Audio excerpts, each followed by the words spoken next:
Hi, I'm Greta Oliver.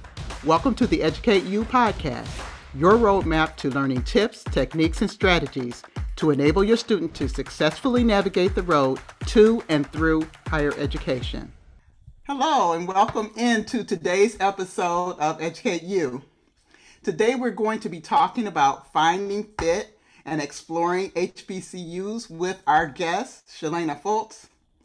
Cheylaina Fultz, what can I say? A phenomenal woman. She is a passionate creator and entrepreneur who is the host of the Cheylaina Fultz Talk Show, a podcast that shares stories of women who have overcome challenges and evolved into amazing entrepreneurs and powerful leaders. Additionally, in 2020, Cheylaina launched HBCU Legacy Fashion, which is a boutique of classic HBCU clothing for kids, and it extends the legacy of HBCUs and increases enrollment rates through her HBCU Legacy Scholarship Fund, which provides money to minority students who are entering or already attending a Black college or university. A proponent of higher education in general and attending an HBCU in particular is Cheylaina Fultz. Welcome to Educate You. Thank you so much, Dr. Greta, for that beautiful introduction, and thank you for having me on your podcast today. No problem. It is certainly my pleasure. And I just want to kind of jump into this because you are so passionate about HBCU attendance and what HBCU benefits are, and we're going to get all into that.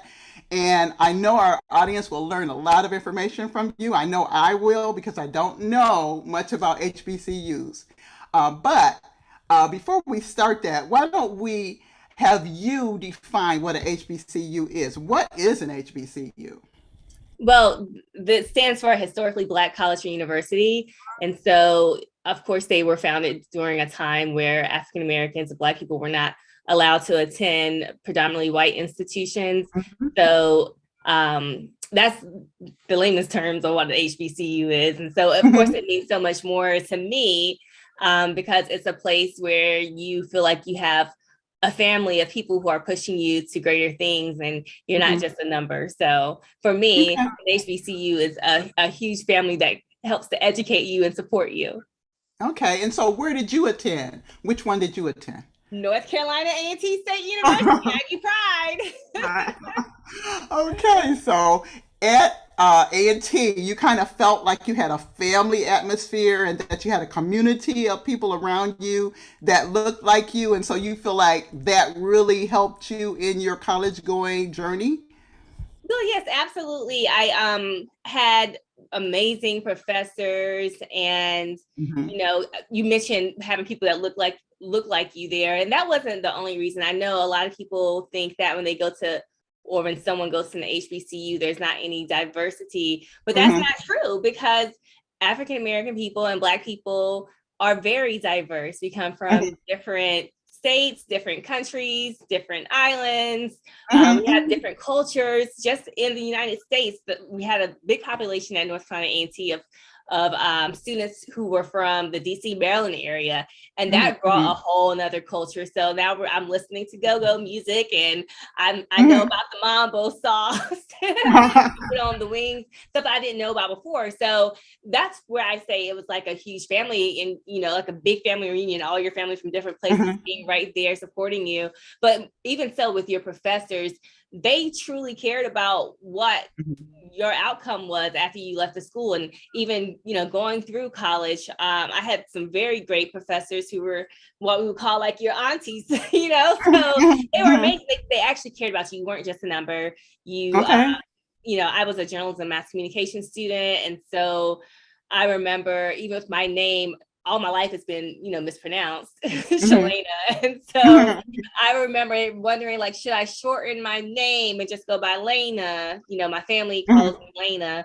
People who met me around college and after probably call me Shay, because I have a sister named Shaydell. And so they call her Shay, she's older. But so I thought, oh, should I shorten my name? You know, because I thought about being, I wanted to be a news reporter at the time.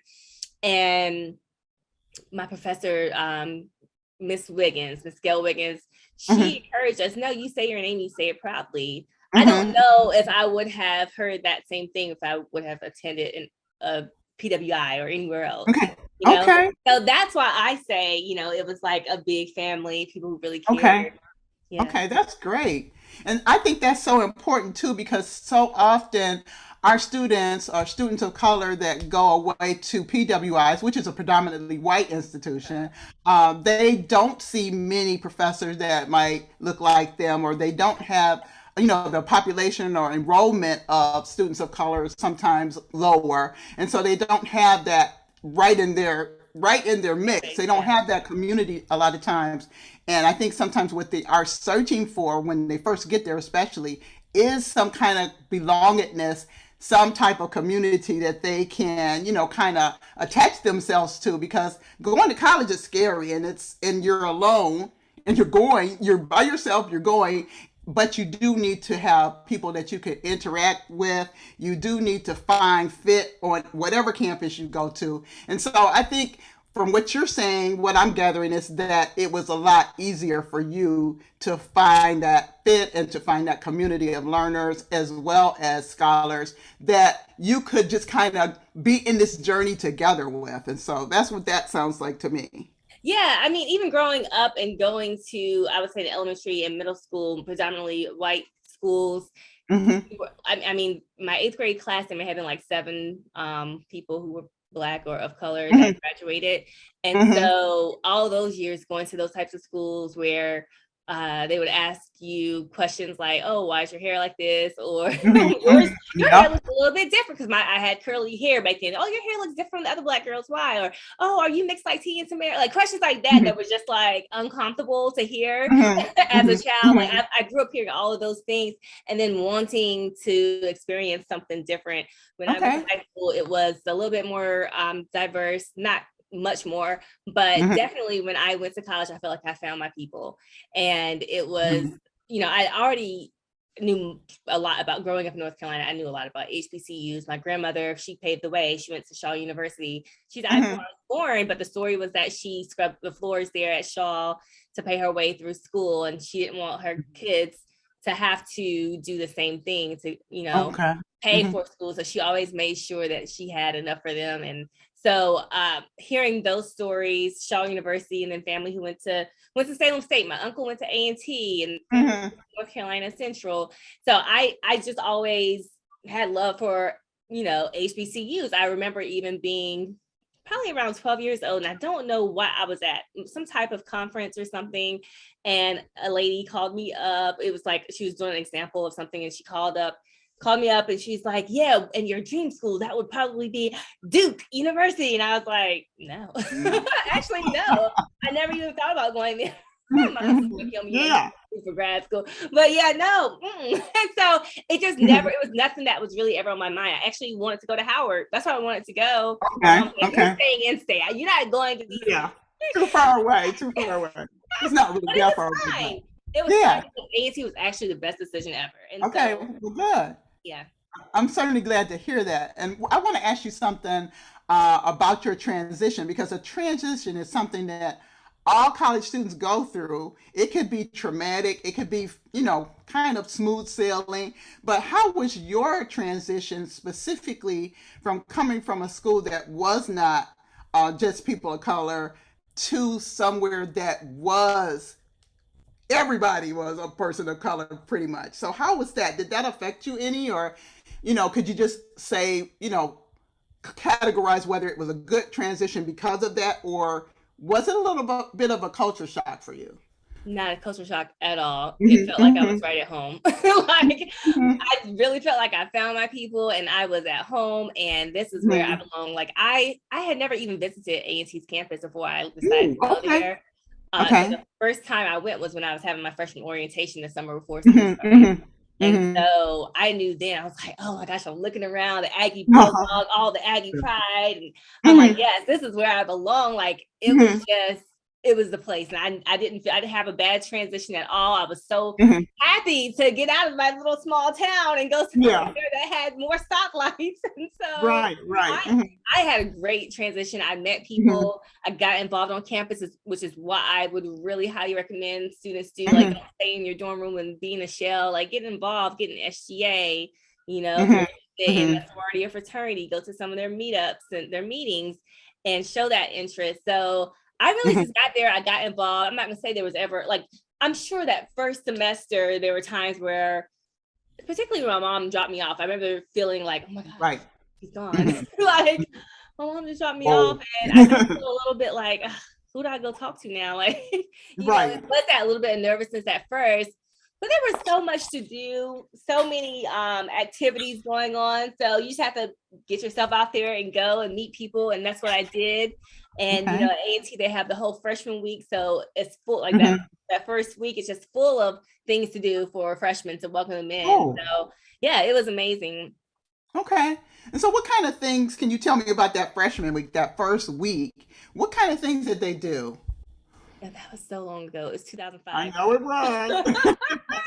But I remember like just stuff on the yard. So like outside, there was, entertainment. I mean, you could go, I don't know, pep rallies, all types of Like things. Like, organization fairs or things yes, like that. I just Hmm. I'll never forget like the fraternities passing out their Uh-huh. flyers to go to the parties. Right. And I don't know whose Right. flyer I had in my hand, but for Hmm. some fraternity, but I remember a Q came up.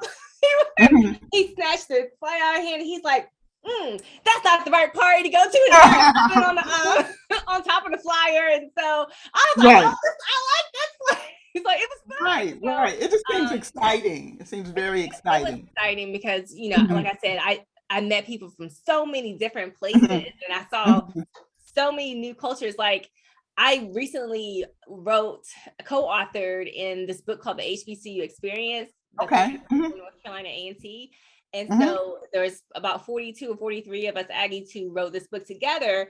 And in the book, I share my experience and how I really didn't know much about people, Black people from Atlanta or from DC or other Okay. places. Okay.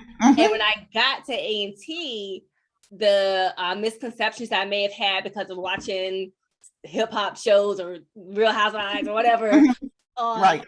on TV about people from Atlanta, I realized they're not like that. Right. Right. they're That's just cool. they're Southern belles, and they're really educated and smart, and the TV ain't Hmm. really portraying them to be that way. Or Okay. like I learned about DC culture, because I don't know why I was infatuated with DC, but I always wanted to get there. Hmm. I ended Hmm. up going to BET and doing an internship the Okay. summer of my junior year. So I got there, even though I didn't get to go Hmm. to college there. But Hmm. I just remember feeling like, okay, this is a place where I can be myself. I don't have Hmm. to code switch. I don't have to pretend like I'm someone Okay. else. I Okay. feel right at home. Okay. Wow. It's interesting that you would talk about code switching because yeah.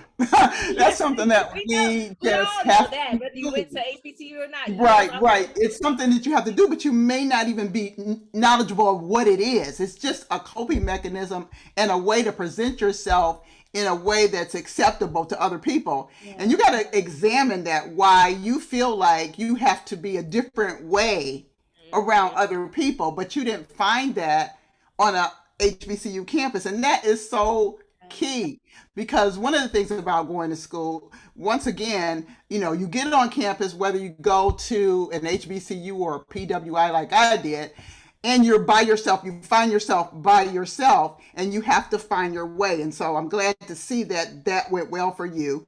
I was one of those ones that was kind of like in.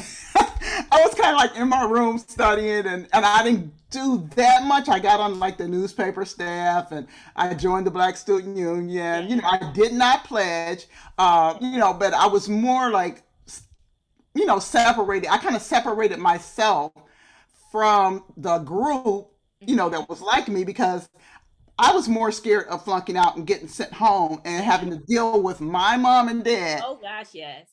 That was like they put the fear of God, especially Oh my dad, yeah. the fear of God into me, as far as you are not coming home without that degree. And I mean, I did not. And so I went the opposite way. I was kind of like, okay, I really, I went out some, but I mean, I did not. I joined a social sorority, not a social, I mean, a service sorority. Okay.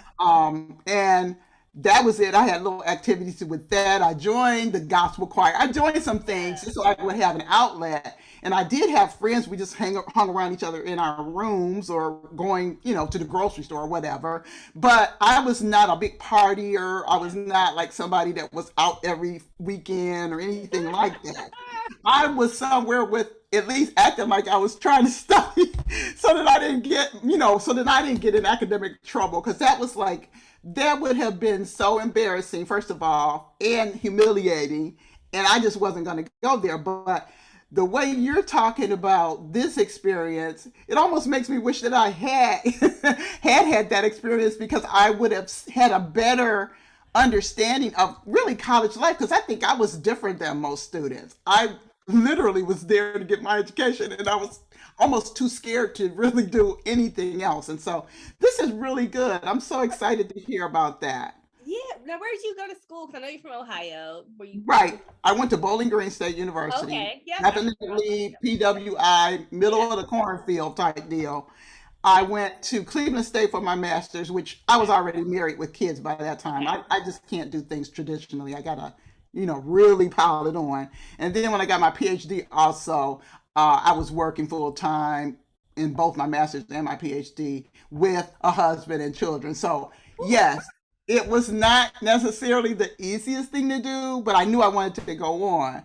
And I'm proud of my education. I feel like I got a good education, but I didn't get all of the adventures, and I don't always look back on my college years that fondly, because I didn't get, I feel like I didn't have the true whole experience that, that I could go back and say, you know what, the way you're talking, enthusiastic, exciting, this is what happened, this is what I did, this is how I felt. I just was an overwhelmed student, that was scared to death the whole time. And so one of the things about me trying to tell people about going to college and getting and finding fit is because I didn't. When I went to Bowling Green, but I had said in my book and other times, that was the first time I ever stepped foot on that campus, was when I showed up in September and got dropped off and kind of felt lonely. And I had friends from my high school that went there. And yeah, I went with my best friend, which was probably not a good idea, because we fell out like probably before the first year was over. She was my roommate, all of that. That's why. I mean, we're okay now. Everything worked out, but it's like that was not the real reason to go to school, And just because your friend was going, we're applying to the same places. Wherever we get accepted, that's where we're going. That's what we did. And so that's not necessarily the best idea, but that's what I did. And I feel like, I just missed out on so much that my college experience kind of suffered. Like, while I did get a good education and I did have some fun, I don't want to act like I didn't do anything fun or had no fun the entire 4 years, but I feel like I could have had a much greater college experience had I been able to process what I was really doing, because I just kind of closed myself off, because I'm just like, I'm not going home. I'm not going to, be on academic probation. I'm not going to embarrass my family and myself, and so I want other people's journeys to college to be exciting and for them to find their advocates on campus, because that's also something I didn't do. Yeah. And so all the stuff that I write about and that I talk about is from personal experience of maybe not doing that, but knowing that if I had done that, my experience would have been better. Mm-hmm. So this is just really exciting, what you're saying. So I want to know, okay, what would you tell me as a parent who was helping my student find a good college that fits? What would be your suggestions, and why would you say what you say about HBCUs? Okay. So, something else that I talked about in the book, The HBCU Experience, Okay. I was Okay. about my uncle when I was 12 years old. He passed away when Mm-hmm. I was 15. When I was 12 years old, my uncle Josh, who was my favorite uncle, he asked me if I wanted to go to school, and I immediately blurted out A&T. Don't know why Mm-hmm. I even blurted out A&T because I had never been to the school at that time. I did have a Mm-hmm. cousin and another uncle, his brother, who went like in the 1960s. So I Mm-hmm. guess I just heard, things the family talk about A&T. And Mm-hmm. so, and he was like, why would you want to go there? And so Mm-hmm. he was not a proponent or like someone who was like, pro Yeah. HBCUs. And Mm-hmm. so I talked about how if he was alive today, I think that he Mm-hmm. would have another idea about me attending an HBCU. My sister, who's 10 years older than me, wanted to go to A&T as well, but he was Mm-hmm. paying for her to go to college. And so she got accepted at A&T, but he's like, no, you're not going there. So she Mm-hmm. had to go to UNC Charlotte. I did go to UNC Charlotte myself for graduate school, but that's different. Okay. So I'm sharing this to say that one of the things that I would say to any parents who are wondering if they should send their kids to an HBCU is like, don't have that mindset that HBCUs aren't good enough and that Mm-hmm. HBCUs won't provide the same level of education and they won't be Mm-hmm. able to, you won't be able to get a good job. My friend, North Carolina A&T produces the most Black engineers. Like, so it's the Mm-hmm. number one public school in the United States, and so Okay. public HBCU in the Right. United States. And Mm-hmm. so it's not what, and I understand what my uncle's mindset was back then, because Mm-hmm. I'm sure Black people who graduated from HBCU who were trying to get jobs back in the 60s and 70s, maybe, versus their white counterparts who did not, of course, go to an HBCU, probably got the job over them. And so it Right. could be in his mindset like, oh, it's not gonna hold any weight to them. But that's no Right. longer true. That's a thing of the Mm-hmm. past. And so I would definitely do your have parents and students do their research Okay. on the schools. Um, Mm-hmm. just like even with this book, all of these students are talking about, or these alumni, they're talking about their experience and why they chose the school. So tapping into, Mm-hmm. that type of information, those types of resources, that's a good way to kind of figure it out. But definitely go on the tours and go look at the Mm-hmm. schools as well to Okay. see. We had what we call campus life mentors at A&T, and I was actually a Mm-hmm. campus life mentor my sophomore year. So it's Okay. basically mentoring a freshman and like showing them around. And Okay. throughout the year, they had Mm-hmm. a campus life mentor to help them and guide them throughout the year. So we were connected. Okay. So I would definitely look at the school and see how you feel. You have to walk on the campus and do a tour, set something up, Right.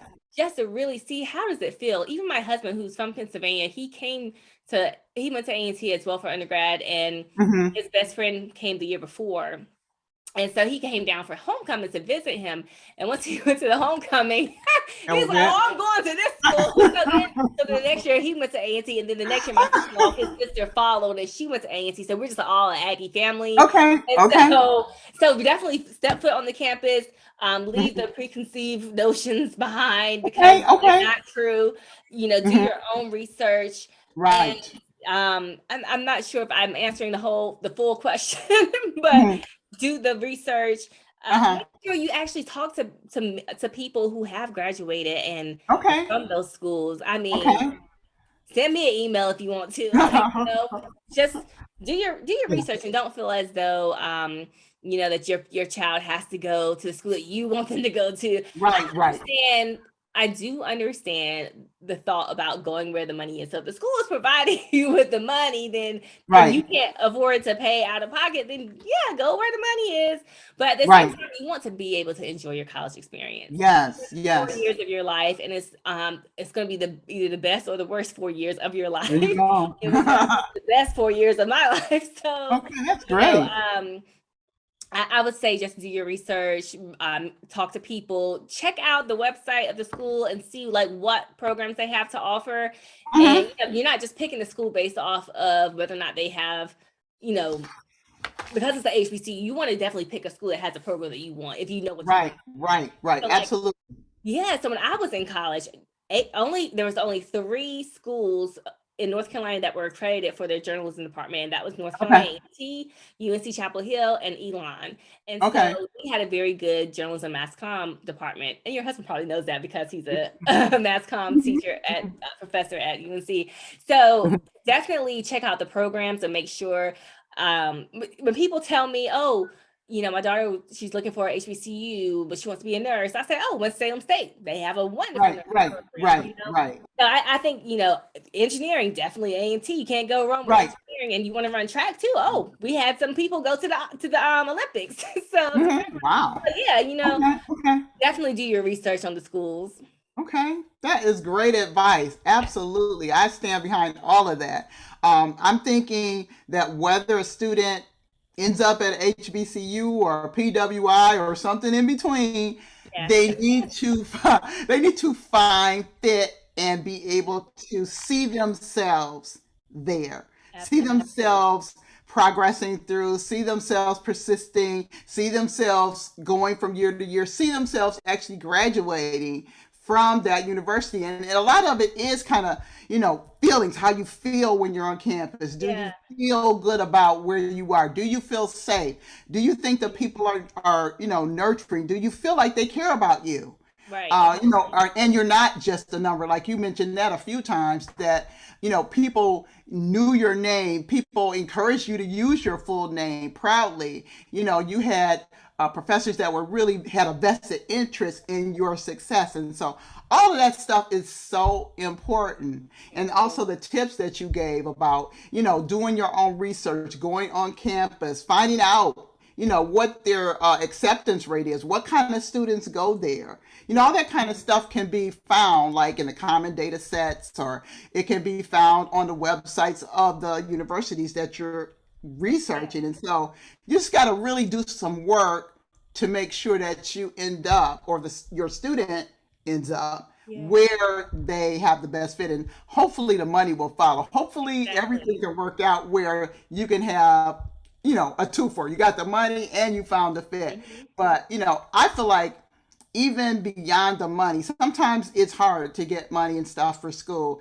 And you might end up in a situation where you don't have that much. But I feel that you could be more successful on a college campus that you have fit with in that case, because you can persist there. Because you can persist and you can actually be there and be happy, and Yeah, then kind of figure out the money some other kind of way. Look for other scholarships, find out other avenues to help you pay for it. Work summer jobs, do work study, take out a loan, whatever you need to do, exactly. to make that work. But fit is so important. I'm just excited about the fact that you found fit, and it was somewhere you had never been before. Just Right. kind of decided to go there and it worked out, and that's wonderful. Yeah, Even to the extent that now, as an adult with children of your own, right. you are still invested in helping others who are, perhaps, they're interested, they might be questioning about going to HBCU, and you have your clothing line and everything that supports the scholarship you give. Mhm. That is wonderful. I mean, not too many people are doing that. I'm telling you, you're doing something that's really unique. Well, so Dr. Greta, you had mentioned something about one of the things was, whether or not how to determine whether you should go to what Hmm. school. And I was talking to a couple this past weekend I went to dinner with, and the fiance, the lady, she went to Tuskegee, Hmm. and her fiance went to A&T, but they were Okay. both in Baltimore, Maryland. And so she tells me how it was for her, it was a cultural shock because it was such Hmm. a small town and there was Right. literally nothing there. So when you were Right. asking like how to know whether or not, if you're coming from a big city and you're not really used to like nothing being there, not even a Walmart, then that might Right. be, maybe you like the school, but you might want to pick another HBCU Right. in Right. the city. Right. So that is one thing to consider. But to your Hmm. point about supporting HBCUs, there has been inequities in the funding for years Yes. from Yes. state and federal funding. And so Right. I did decide that I wanted to use fashion as a tool to Mm-hmm. raise more money and to bring more awareness to HBCUs. And so that's why Mm-hmm. I say the fashion line is HBCU Legacy Fashion. I say that's just my tool to really Mm-hmm. extend the legacy of HBCUs. A lot of Mm-hmm. people may not know, but HBCUs make up only 3% of the country's colleges and the Okay. universities, but they produce 27% of Black STEM graduates, Wow. 46% of Black women engineers, and 30% of Black doctors in science and engineering. Okay. So HBCUs are really important. They produce half of all the public school teachers in the United States. Okay. So you're talking about half of all Black public school teachers. There's children who need to see Black school That's a teachers lot. Yeah. so that they can, have someone to nourish them, to look up to them. And so HBCUs are still important today. I Mm-hmm. really believe that you can get the experience that you deserve, the Mm-hmm. nurturing that you deserve when you go there. Even one of my Mm-hmm. professors, Dr. Stiles, she was one of my journalism professors. And in 2006, we didn't know much about blogging, but she told us, she said, there's this new thing called blogging that's Mm-hmm. out, and you guys should jump on it. Right. And when I started a wedding planning business like 6 years later, Mm-hmm. I remembered and I started blogging, and blogging was, Mm-hmm. popular, had become actually popular then. And I was like, Mm-hmm. wow, like just the things that I learned or that Right. put us on back then. I'm like, now look at us today. I'm making Mm-hmm. Mm-hmm. money from blogging about weddings. So Right. yeah, Right. it's a great place to be. Okay, that sounds like it is. I mean, I'm telling you, you're making me envious. I wish I had that experience. I hear it a So, lot. I do hear that a lot mhm, lately from a lot of African Americans that, man, I wish I would have gone. And right, but you can always still support them today. So right, I'm hmm, sorry that so many didn't get the experience. And I do right, know that being here in Ohio, hmm. I noticed that people don't really know a lot about them. And so Not in Ohio. yeah, No, and I mean, not no. there's Mhm. Wilberforce and there's Central State, Right, but right, they're smaller. right, And I can understand why people may not know as much. And so that is right. why I'm going to be doing HBCU Lunch and Learns this summer. Starting Okay. this summer, I have partnered with a corporation here, Hmm. and it's we're raising funds for the scholarship, Wow. the Okay. Legacy Scholarship Fund. Cool. We're trying Hmm. to provide resources and have give these students lunch and a speaker who is from a prominent HBCU, not a Right, prominent speaker from an HBCU who have great a great background to talk right. about why they picked their school and what they're doing in their career. So we will be doing those this summer. Okay, okay. So I'm going to have to keep in touch with you so I can know what's going on. And also, I want to see that book. I want to get that book. That sounds like a wonderful, wonderful Oh tool and yeah. resource, just to kind of inform my decision, to continue to do this and to put everything out there. We're trying to help students learn how to differentiate between different types of institutions, how to figure out where they should be, whether it should be, 2 year versus 4 year, public versus private, so many different separating points, but we want to get all the students to a point where they can find out where they fit. Yeah. So, do you have any other suggestions or tips? I know you talked about, starting and looking and researching and doing your own work to find out, where you should be as a student. But do you have any other suggestions that you can give before we end to students who are getting ready to embark on this journey of how to find a school, whether it's a PWI or HBCU? But I understand if you're going toward HBCU, definitely. Well, yes, I'm an advocate of an HBCU, and Mhm. I will say that, you know, like I said before, I understand if you're going to go somewhere that's giving you the most money, Right. but I believe that you're going to get the nourishment and everything that you need undergrad at an Mhm. HBCU, and then maybe go to grad school to a PWI. Right, like I you mean, did. either one, but Uh-huh. make a Yeah. list of the things that you're looking for in college. Okay. Good I would idea. say start there. Okay, your major. What Hmm. sort of programs do they have? If you're trying to be a theater major or you want to do acting and like maybe this school isn't the right one because they don't have a Right. strong theater. Or if you want to be an engineer or whatever it is, you want to decide and look and decide what your major is going to be, and look at the schools that Hmm. talk to people, like I said, who may have graduated. If you Hmm. need to reach out to those schools to set Right. up time, then do that as well. Hmm. But really, I'm all about doing research. I did go on A&T's website. I remember being on their website before I started there, and Hmm. go to the school fairs. I'm not sure, but when I was in school, I Hmm. remember different colleges coming to our school, Right. and we were able to Right. make sure you attend those and ask all the questions. Mhm. Yes. I remember talking to a representative from A&T and thinking, okay, I think I definitely want to go here. I did pick up Hmm. a central application, but I was like, I don't think I'll be an Eagle.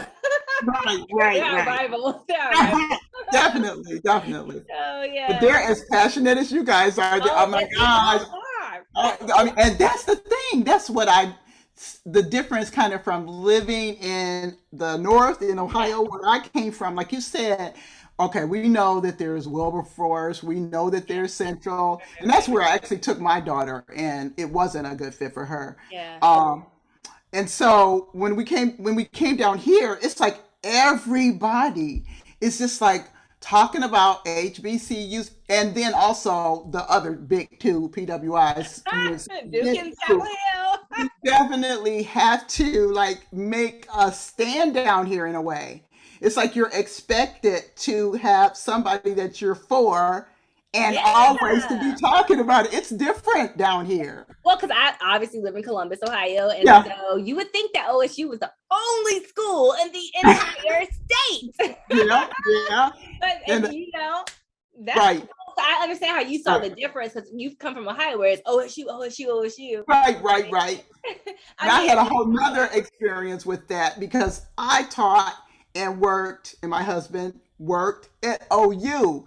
And oh, so it's like okay, there is another okay. there is another state school that is a good school in Yeah, Ohio. And I, so we heard that all the yeah. time. I live All the in the time. city of So Columbus, so I'm yeah, sure that's yeah. why it's just like, and you know what's funny is when I first moved here, I would see people with red on it said state, Yeah. and I'm about to go walk up to them because I'm like, oh, they went to NC State, and then I No. realized, oh, it's in Ohio State.